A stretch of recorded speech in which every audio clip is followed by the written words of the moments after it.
Jacojobianos! Como vocês estão? Só de boa! Vídeo de hoje vamos para o próximo capítulo, capítulo 3, nosso quarto vídeo da série de estudos sobre Filipenses.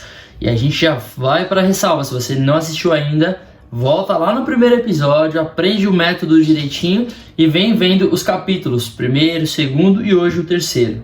Não perca tempo e já desde agora, já deixa o seu like aqui no vídeo para o YouTube entender que você quer continuar assistindo. Nós temos o capítulo de hoje e mais um capítulo para finalizarmos este livro que tem tanto a nos ensinar.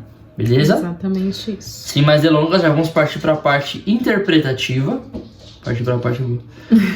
Parte interpretativa pra gente poder ganhar tempo, beleza? Pra quem já tá acostumado com a aula, vocês já sabem, né? A gente faz observação, fizemos observação à leitura, entendemos os significados das palavras, a gente parte pra interpretação e aí no final a gente faz uma aplicação para as nossas vidas, né? O que esse texto tá falando pra gente, beleza? Então vamos lá. Primeiramente, Paulo, parece que ele tá finalizando a carta, né? Aí ele fala, finalmente, meus irmãos, alegrem-se no Senhor. E aí uma coisa muito legal, né, de destacar, é quando ele fala que escrever-lhes de novo as mesmas coisas não é cansativo pra mim, é uma segurança pra vocês. Muito provavelmente, Paulo, ele já teve que escrever cartas parecidas pra igreja pra falar sobre os mesmos assuntos, sobre viver em união, sobre eles não desanimarem, sobre eles permanecerem firmes. E ele fala, não é cansativo pra mim falar sobre isso pra vocês mais uma vez, né? Pelo contrário, né? Aqui a gente vê o quanto é importante, se for preciso bater 1, 2, 3, 4, 5 vezes na mesma tecla, né, para falar de um determinado assunto da palavra de Deus, a gente tem que falar, porque a gente sabe que a palavra de Deus, ela se renova todos os dias, né, então a gente não precisa ficar procurando novidades, não precisa ficar procurando um evangelho novo, um evangelho animado, um evangelho radical, um evangelho diferente do que está na palavra de Deus, né. E é interessante porque hoje em dia, principalmente nos dias de hoje, a gente vê muitas bandeiras sendo levantadas. Socialismo, feminismo, marxismo, capitalismo. Se você tiver que escolher algum ismo que englobe de fato o direito das pessoas, do ser humano como um todo, escolha o cristianismo. Porque Jesus envolveu todas as áreas. Ele lidava com pessoas que a sociedade julgava menos importantes, como cobradores de impostos, prostitutas, samaritanos que não se davam com o povo judeu da época. Então Jesus ele se deu com esse tipo de pessoas, com essas pessoas. Então se você tiver que levantar algum tipo de bandeira, aprenda e levante as bandeiras do cristianismo. E aí aqui a partir do 2 ele começa a fazer um alerta sobre os falsos mestres, né? Ele inclusive chama de cães, né? Hoje em dia, ser chamado de cão é até bonitinho, né? Porque muitos cachorros estão sendo mais valorizados do que pessoas, né? Mas antigamente não. Os cachorros, eles eram vistos como uma coisa imunda, suja, né? Eles viviam na rua procurando alguém pra abocanhar, né? As canelas de alguém pra eles darem as mordidas, né? Então ele falou quando Paulo fala aqui, ele fala de um jeito bem ofensivo, né? Tomem cuidado com os cães, tomem cuidado com essas pessoas, né, que praticam o mal, cuidado com essa falsa circuncisão. E a questão de circuncisão, para quem não sabe, foi uma aliança que Deus tinha feito com o Abraão, né, de que ele seria pai de muitos descendentes. E o que demarcaria que essas pessoas de fato eram descendentes de Abraão, né? Deus, então, ele faz essa aliança pela circuncisão. E aí os judeus, eles tinham tão forte isso em mente que eles se achavam superiores a qualquer outro tipo de pessoa só por essa questão da circuncisão. Então é como se eu fosse melhor que alguém porque eu sou circuncidado e você não é. Basicamente essa é a grande diferença que Paulo fala aqui pra gente. Tomar cuidado com essa falsa circuncisão, ou seja, com essa falsa marca de promessa de povo de Deus. Porque na verdade eles só estavam sendo religiosos, né? Porque esses judaizantes seriam o quê? Os judeus que haviam se convertido, mas para eles não fazia sentido você ser salvo pela graça. Então na mente deles não faz sentido ser só isso, né? Tinha que ter alguma coisa a mais. Era a graça e uma circuncisão, era a graça e uma lei. Precisava ter as boas obras, no caso, na mente deles. Então eles deveriam se circuncidar circuncidar, né? Os gentios que haviam se convertido, eles precisavam se circuncidar na cabeça deles, e além disso, eles precisavam guardar os mandamentos, né? E Paulo, ele vinha para quebrar com isso, falou, não, o evangelho, ele não ensina isso, ele ensina que a partir de Cristo, né, nós fomos salvos pela graça, então a gente não precisa de boas obras, a gente não precisa da circuncisão, né, nós somos salvos através do sangue de Cristo e isso basta, né. Paulo pregava o evangelho da graça, que é o evangelho que nos chegou, né, se você não sabe ainda o que é isso, procure saber mais, a Bíblia relata isso, mas basicamente a graça de Deus sobre nós é a salvação por meio da fé em Jesus Cristo. Isso é graça, né? Não foi de graça, porque custou a vida de Cristo Jesus, mas nos chegou pela graça de Deus. Sim. E ele continua no 3, né? Porque nós somos a verdadeira circuncisão. Nós que adoramos pelo Espírito de Deus, que nos gloriamos em Cristo Jesus e não temos confiança alguma na carne, ou seja, não é nada nosso. Nós adoramos a Deus em espírito e em verdade, não é uma coisa que vem de natureza humana, mas é pelo Espírito Santo de Deus. E ele completa no 4, embora eu mesmo tivesse razões para tal confiança. Então, já que é para falar de confiança por cumprir lei, por ter alguma, entre aspas, moral com as pessoas, eu posso falar, eu, Paulo, posso falar. Né? Se alguém pensa que tem razões para confiar na carne, eu ainda mais. Então eu tenho mais razões do que qualquer um deles. Circuncidado no 8º dia de vida, pertencente ao povo de Israel, a tribo de Benjamim, ou seja, um verdadeiro judeu, legítimo judeu, verdadeiro hebreu. Quanto à lei, fariseu, porque eu estudei a Bíblia, então Paulo ele teve muito conhecimento da lei, né, no sentido de ter estudado com Gamaliel, mestre que ele teve. E ele era bem religioso, né? Acima Exatamente. De tudo, ele procurava fazer tudo certinho. Então é isso que ele tá querendo falar aqui. Ele cita que quanto à lei, ele era fariseu, né? Exatamente. Ele fala, quanto ao zelo, perseguidor da igreja. Então se alguém pisasse fora da faixa, ele era o primeiro a tacar pedra, ele era o primeiro a acusar. Então, com relação a zelo pela lei, ele era um dos primeiros que se levantava. Então, quanto à justiça que é na lei, irrepreensível. Então ninguém podia acusar Paulo de nada, né? Ou na época, né, Saulo, ninguém podia acusá-lo de nada porque ele cumpria à risca tudo isso. Como ela falou, ele era um verdadeiro religioso. E aí ele traz o contraste, né? No versículo 7, quando ele fala, mas o que para mim era lucro, eu passei a considerar como perda por causa de Cristo. Em algumas versões fala até, eu passei a considerar como esterco, né? Então, para Paulo, ele fala, olha, eu fiz tudo isso, eu nasci como um judeu, segui toda essa tradição, mas eu percebi que isso pra mim não significava nada, né? E ele explica aqui, né? Por causa de Cristo. Por quê? Porque todas essas práticas, toda essa religiosidade não servia de nada, não salvava, não levava aos céus. Ele sabia que a salvação vem por meio de Cristo. Então, ele deixou todo o passado dele pra trás e prosseguiu, né? Buscando uma nova vida. E aí ele fala isso no 8, na verdade, né? Que considera tudo como perda. Paulo basicamente ele fala, cara, eu perdi tempo fazendo tudo isso que vocês estão achando que é legal, eu fiz a risca, perdi meu tempo, né? Eu também fiz, eu fui igual a vocês, mas eu perdi meu tempo. Eu vejo que hoje o quanto isso é sem valor. Então você tá correndo atrás do rabo como se fosse literalmente um cachorro. Ele volta no exemplo do cachorro, mas é perda de tempo. Então não vai te levar ao céu, não vai te fazer melhor que ninguém. Isso pra gente também dá pra fazer uma aplicação prática até os dias de hoje.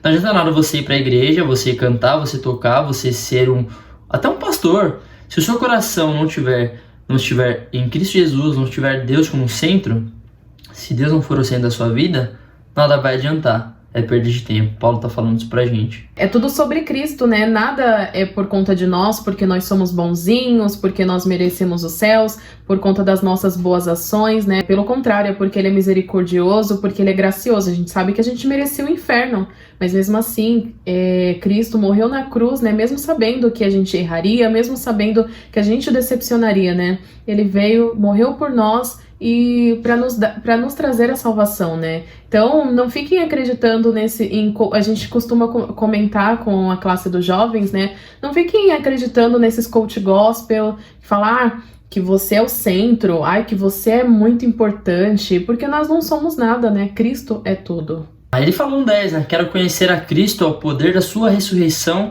e a participação, ou seja, acraseada, né? E para a participação em seus sofrimentos.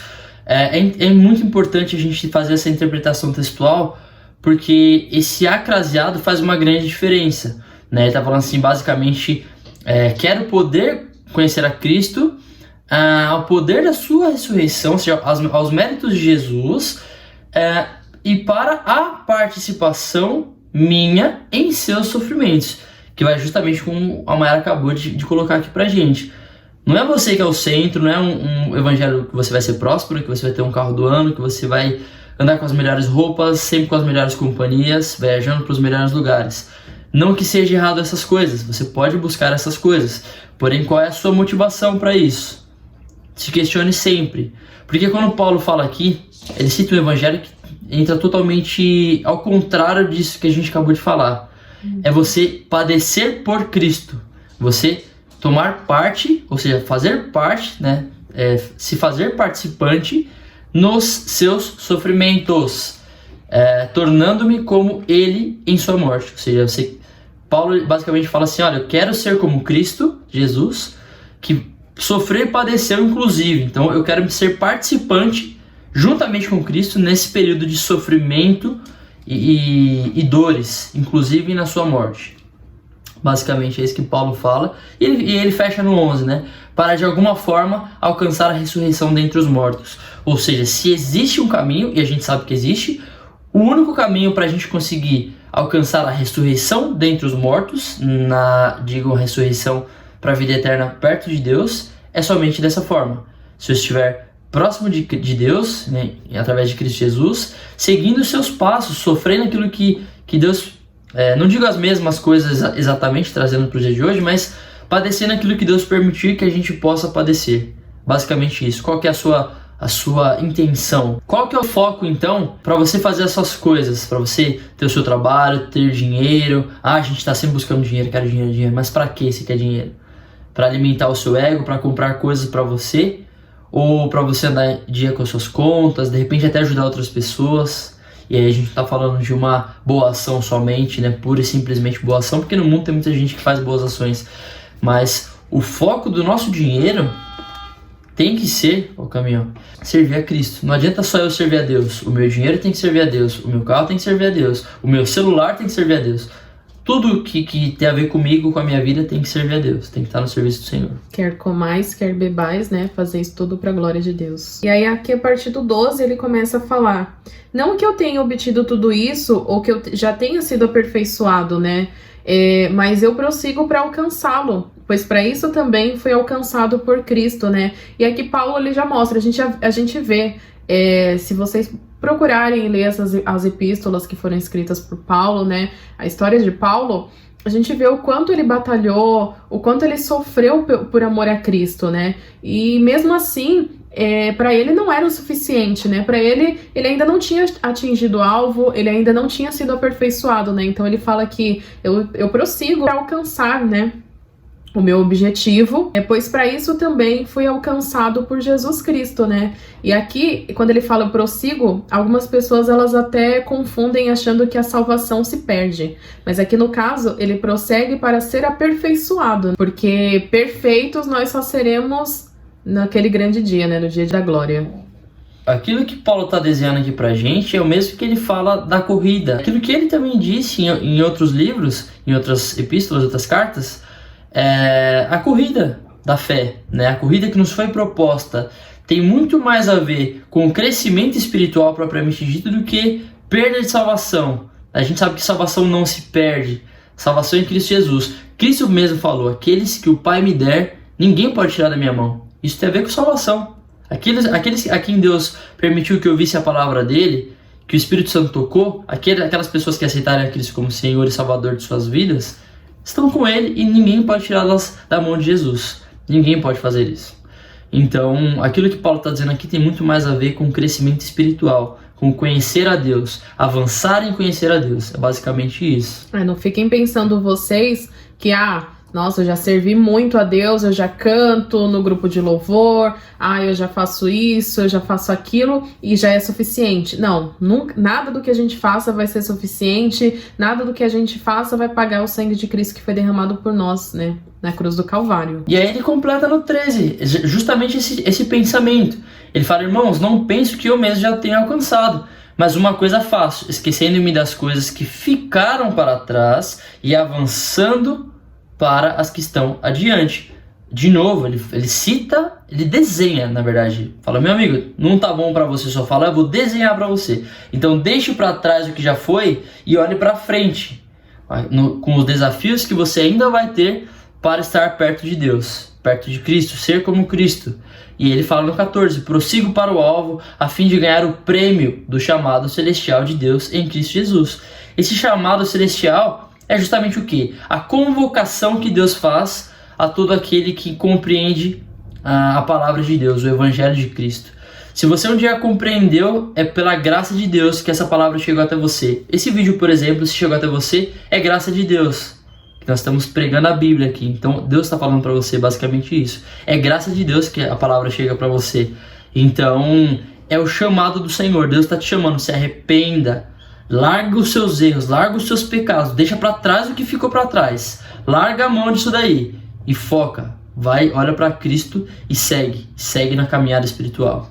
Porque o prêmio já está chegando, o céu já está chegando, é só mais um pouquinho. Como diz a música do Arautos do Rei, né? Só um pouco mais, um pouquinho mais. E é muito interessante, né, essa ilustração que ele faz, o comparativo do atleta, né? Ele compara a vida cristã com a vida de um atleta, né? Que tá ali prosseguindo, correndo, dando o melhor, sem olhar para trás para ver se tem alguém que tá alcançando ele ou não. Não, tá focado ali, na linha de chegada para receber o prêmio, né? Então, é dessa mesma forma que nós devemos ser. Sem olhar para os lados, quem tá fazendo mais, quem tá fazendo menos. Focar na cruz, né? Olhar para Cristo e seguir conforme aquilo que Ele nos chamou, né? Conforme o nosso chamado. E aqui o verso 15, ele complementa toda essa ideia que ele já vem construindo. Então, ele fala de crescimento espiritual, de olhar para o alvo, prosseguir, né, desenhando toda uma maturidade espiritual, né, e aí não tem nada a ver com perca de salvação. E aí ele complementa essa ideia no 15. Ele fala, todos nós que alcançamos a maturidade devemos ver as coisas dessa forma. E se em algum aspecto vocês pensam de modo diferente, isso também Deus lhes esclarecerá. E ele desenha não somente a questão de perca de salvação, não tem nada a ver com isso, como a gente já comentou, mas com uma maturidade espiritual. Dúvidas que porventura vierem até você na trajetória, enquanto você estiver olhando para Cristo, podem aparecer dúvidas, obviamente, mas essas dúvidas que aparecerem, Paulo fala o seguinte, vocês vão ter essas dúvidas, mas quando elas chegarem, Deus vai lhes esclarecer. Se você pensa alguma coisa diferente do que a Bíblia está dizendo aqui, né, se você diverge em algum ponto, eu acho que não é bem por aí, Deus vai te esclarecer. É isso que Paulo está dizendo aqui, basicamente. Ele mostra aqui que não é a opinião dele, né? É a palavra de Deus. Então, se você não concorda, se você for salvo, Deus vai abrir os seus olhos. Simples assim. E ele complementa no 16... Tão somente vivamos de acordo com o que já alcançamos. Irmãos, 17, sigam unidos o meu exemplo e observem os que vivem de acordo com o padrão que lhes apresentamos. Então, não sou eu que estou dizendo, é o próprio Cristo. E já que vocês não querem somente ouvir da minha boca palavras, olha meu exemplo. Se eu não prego isso, se eu não vivo isso. E quer mais? Olha o exemplo de outras pessoas que fazem da mesma forma, que vivem de acordo com os padrões que nós estamos pregando. Veja a vida dessas pessoas que você vai poder entender. E aqui fica um questionamento pra gente, né? Será que a gente pode virar para as outras pessoas e falar, sigam o meu exemplo, né? Façam o que eu faço, baixem no celular as mesmas coisas que eu baixo, vejam no celular as mesmas coisas que eu vejo, sirvam a Deus da mesma forma que eu sirvo, né? Então fica um questionamento. É bem profundo esse tipo de pensamento, mas vale a reflexão. E aí ele completa nos 4 últimos versículos, 18. Pois como já lhes disse repetidas vezes, e agora repito com lágrimas, há muitos que vivem como inimigos da cruz de Cristo, né? Quanto a estes, o seu destino é a perdição. O seu Deus, e aqui vale ressaltar com D minúsculo, é o estômago, ou seja, suas entranhas, né? E tem orgulho do que é vergonhoso, eles só pensam nas coisas terrenas, ou seja, coisas passageiras, estão presos a esse mundo. Eu acho muito interessante, porque a palavra arrebatar, muita gente pensa, arrebatamento, meu Deus. A palavra arrebatar é justamente isso, arrancar com força, tirar com força. Então, isso nos leva a crer que nós, seres humanos, somos naturalmente assim. A gente fica preso a esse mundo e às coisas desse mundo. Então não pense você que isso é característico, um atributo de pessoas incrédulas em Cristo. Se você se deixar levar, qualquer coisa deste mundo que tire o foco de Deus já é uma idolatria.